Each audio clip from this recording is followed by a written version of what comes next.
Okay, so we're on the final episode today, final episode of worshipping in the Psalms. I hope over the months, realising it's shown us that worship is for all times, for all feelings in our lives. We talked about failure, we talked about being under pressure, we talked about worshipping together in all of life. Today, we're looking at Psalm 16, which is about worshipping in contentment.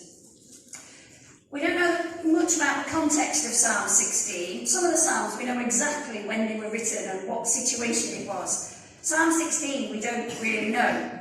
But we do know that in David's life, he had some tough years, some tough times, some failures, some really tricky, scary, challenging situations. But we also know that he had times of success and peace and fulfillment and feeling that everything was working okay. Perhaps for us, well, I don't know quite where you are at the moment, whether you're in a challenging, tricky time or in a time of ease and contentment, or possibly, more likely, a bit of both at the same time. Some things feel really challenging, some things are going okay. I don't know quite where you are, but this morning we're looking at worshipping in contentment. So let's read and hear Psalm 16.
Psalm 16, worshipping in contentment. So it seems now to me like everything, just a minute, just organise myself slightly better.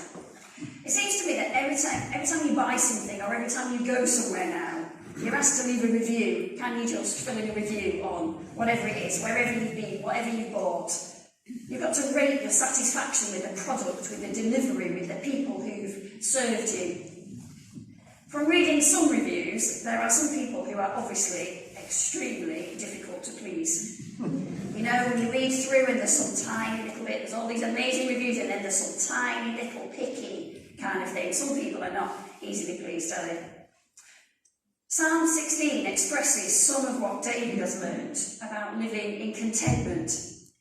The Life Application Bible describes it as the joys and benefits of a life lived in companionship with God. In this psalm we're going to look at, we're just going to see the things that struck me that I think have helped David to be content. I have to say right at the beginning, I do feel like I've said some of this before in these last episodes of the Psalms. But if I've said it before and I need to say it again, that's because I need to hear it again, and possibly because some of us need reminding, don't we, sometimes? Some of these things that are really important, we need reminding to keep them in our heads. So, first thing I noticed about this psalm was about David recognising God. So he gets contentment because he knows who God is. So in verse 1, he says, "In you I take refuge." Verse 2 says, "You are my Lord." Verse 5 says, "You're my portion and my cup." Verse 7 said, "I will praise the Lord who counsels me." What lovely pictures of who God is. Talk about refuge. I've been thinking about trees recently. When we were at New Wine, there was a couple of days where it was so baking hot, really sunny, not a cloud in the sky, too hot to be outside. And of course, at the middle of the day, there's no shade, is there? No, certainly in a tent, and it's even hotter inside the tent. The only place there was shade was under a tree. The sun was still there, the sky was still the same, the heat was still the same, but under the tree there was the shelter from the sun, the refuge from the heat on people like me with a skin that burns easily. That's really important. Verse 2, he talks about, "You are my Lord." That's showing who's in charge, who who is it that is in charge of what is going on. Verse 5, when he talks about my portion and my cup, that's about God's provision, about him providing what David needed. Verse 7, praise the Lord who counsels me, that's about guidance, about insight, about being shown a way through.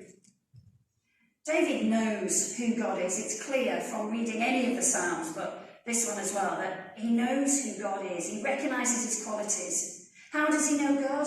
How can he be so familiar with who he is? It comes from reading about him. It comes from meditating on his word. It comes from talking to him and listening to him. It comes from worshipping, however he expressed that, lots of different ways. It comes through praying and seeing prayers answered and recognising that God has been the one who's answered. Think of his confidence when he went to meet Goliath, this amazing, massive, tall giant, and he was there with his little stones. He was confident because he knew God and he knew what God was asking him to do. The Psalms are full of worship, of David's worship of God, recognising who he is, recognising how that affects the world and how it affects him. Verse 9, he says, my heart is glad and my tongue rejoices. My body also will rest secure. His worship involves the whole of him, his body, his mind and his spirit. That's him worshipping the God that he knows. Like I said, I know I've talked about that before in this series, but this is so crucial. There's no limit to us finding out about God, is there? It's not that you get to the end of him. We're reading something again recently about the importance of memorising verses in the Bible. So we've got them to hand when we need them. So we can hear the truth, not the devil's lies in the situations we face. But it's also something about the process of memorising it. Unless you've got one of these photographic memories that you can just read it and it's there. Most of us, memorising something involves repeating it lots and lots of times. And each time as we repeat it, each time as we think about the words, we just absorb some more of the truth of who God is into ourselves. I remember reading about Selwyn Hughes, who did loads of Bible studies and all sorts of things to do with the Bible. He said meditation and memorising is like having a sweet in your mouth. You know when you took your hard-boiled sweet in your cheek, and you just keep sucking and sucking till you absorb all of the flavour out of the sweet, as opposed to chewing it quick and it's gone. Memorising, meditating on it, getting the truth in our heads is like getting every last bit of flavour out of the sweet. I was reading the Tearful magazine recently, and the Reverend, get this right, the Reverend Dr. Bernice King, so that's Martin Luther King's daughter, was being interviewed, and she was asked how she stayed committed to the cause of bringing peace and justice and social justice across when there's so much more to be done. How do you stay committed to that? She was asked, and her answer was remembering that God is right there with us and remembering what he's already done. That's what keeps her going. As part of our prayers in the evening, me and Emma have a thank you for today slot. I find it helpful to have a little bit of a structure, just so we know what we're doing. I find it really helpful to just take a few minutes to remember where God has been in that day. And sometimes it's a tiny little thing. Sometimes it's a massive thing. Sometimes it's something that's happened lots of times. It's not a new thing from God, but it is from God. Sometimes it's a new and startling thing. But the more we do it, I think the more we get to know God, the more we get to recognise where he is, the more we see what he's doing. Really important that, like David, we can recognise who God is, recognise where he is in our lives, where he is in the world. And the harder things seem, the more important it is to recognise where God is. So that's David's first contentment tool, if you like, I think. He's content because he knows who God is, and he knows where God's at work, and he sees how God is part of his life. You know how you'd rate yourself on that at the moment. The second thing he does is he shuns other gods. I quite like shun, that's a good word, isn't it? He shuns other gods. Verse 4 said, I will not pour out libations of blood to such gods, or take up their names on my lips. When David lived, the world was full of idols, and groups of people around them all had different gods and idols and habits and routines that they did, things they did to appease their gods, things they did because they thought that would make their lives better. There were superstitions and some awful practices. They were just around and they were very common. The Israelites had a clear role right from the beginning as being God's people and showing everybody that they were different, that they weren't a mismatch, they weren't like a mix of all kinds of different ways or whatever we wanted to suit me that particular day. That God was God and he was enough and he was all they needed and nobody, nothing else compared to it. The trouble came for the Israelites when they allowed worship of other gods and other nations' practices to creep in to their lives. Their time in the desert before they reached the promised land was to help them build a relationship with God alone, to shed everything else that they picked up. When they got sent into exile years later, that was because they turned from God. They'd been corrupted by other religions. We heard last week from David about how King David danced and worshipped with abandon because he was simply focused on God. It's tempting to hedge our bets though, isn't it?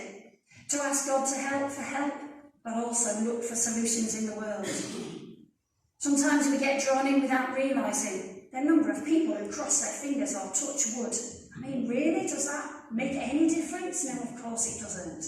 But somehow it's become a thing, and it's become a thing that people say without even realising. I know I would rather trust that God had made the world than a bit of wood that he made. And yet we get sucked in. Or we don't get the answer we want from God, or in the timescale we want, or the way we think it should have panned out. So perhaps we turn elsewhere for a quick answer. And David's message about Judas last week was about that.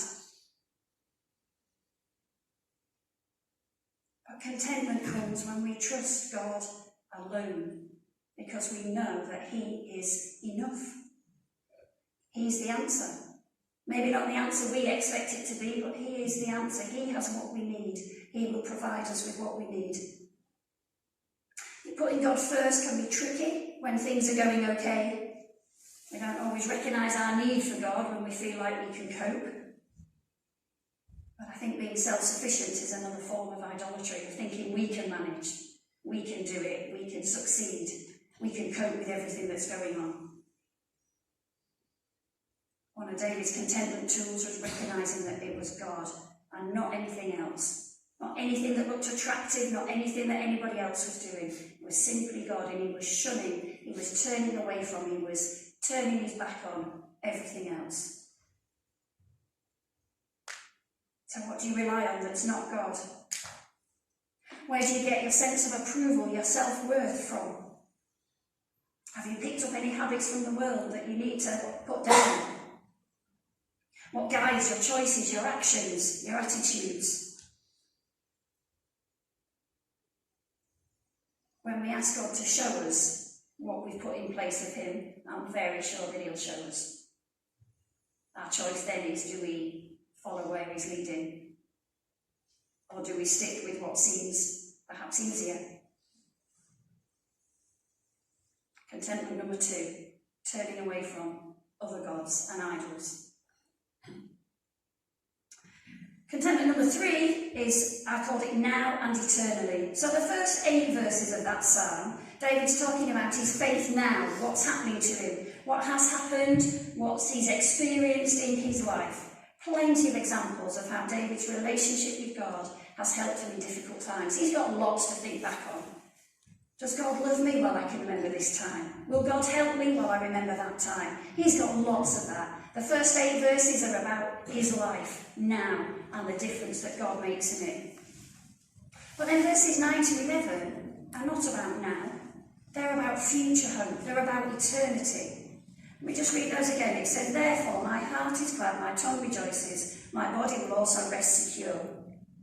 Because you will not abandon me to the realm of the dead, nor will you let your faithful one see decay. You make known to me the path of life. You will fill me with joy in your presence, with eternal pleasures at your right hand. That's astonishing, because that was written before Jesus had died and was crucified, and there was talk of eternal life and resurrection and promise of all. That was before that. That's David with a knowledge of eternal life. It was quoted by Peter and Paul. So my Life Application Bible tells me. I don't think this is my knowledge, this is what the Life Application Bible says. Peter quoted it at Pentecost, in that first sermon he preached at Pentecost. Look, what you're doing now, it's not just for now, there's a promise for the future. And he quoted those verses. Paul was talking in the temple at Antioch about God's plan of salvation, and he quotes these verses. God is not just now, God is for eternity, and there's a hope beyond now into eternity, because that's what God has promised and gives. David can be content because he knows that God is part of his life now, and that his future is secure with God. I do think the world encourages us to be dissatisfied, to be discontented, to stand up for our rights, to complain if it's not exactly right, to put your review and be mean with your stars on your TripAdvisor or whatever it is. It encourages us to be dissatisfied with what we have, with how we look, with what we earn, with what our children do, with where we've been on holiday. I think adverts started the process. Look what else, look what you could have instead of what you have got. Social media has increased it hugely. There's always something new to upgrade to, something bigger, somewhere further to go, something fancier.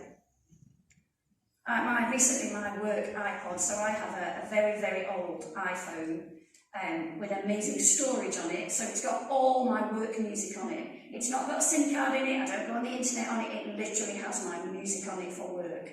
I dropped it recently and the screen shattered. It works fine, but the screen's shattered. So I took it into several shops because I didn't want to replace it because it's great, it does exactly what I need it to do. I just needed the screen replacing, and the look on the faces of the men in the shops that I took it to, you thought I brought something out of the ark. Because I've not seen one of these for a long time. And do you know, one of them tried to sell me something that cost about 3 times more than it would cost me to fix it. I knew something. I don't want to replace it because it's great. I want to stick with what I've got because that is enough for what I need to do. The world pushes us to move on and not be happy with what we have.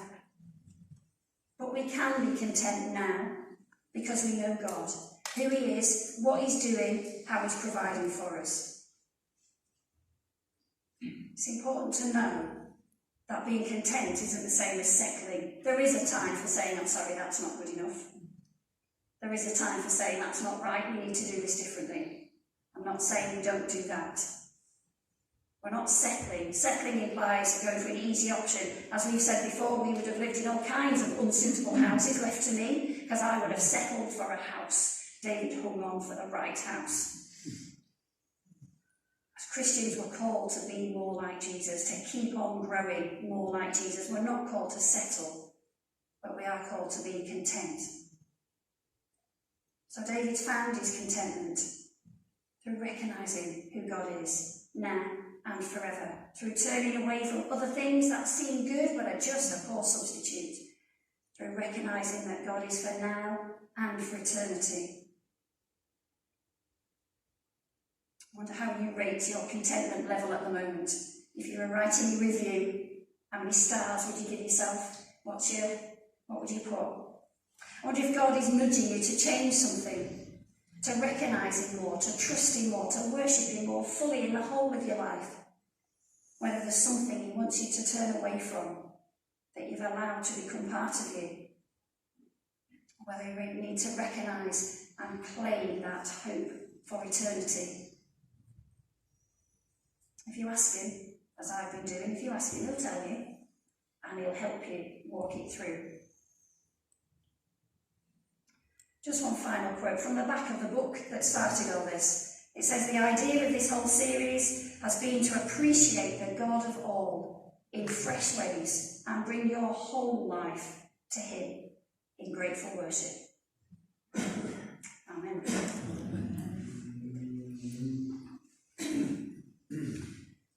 So while we reflect on that, we're moving into communion as a response. But first we're going to sing Be Thou My Vision.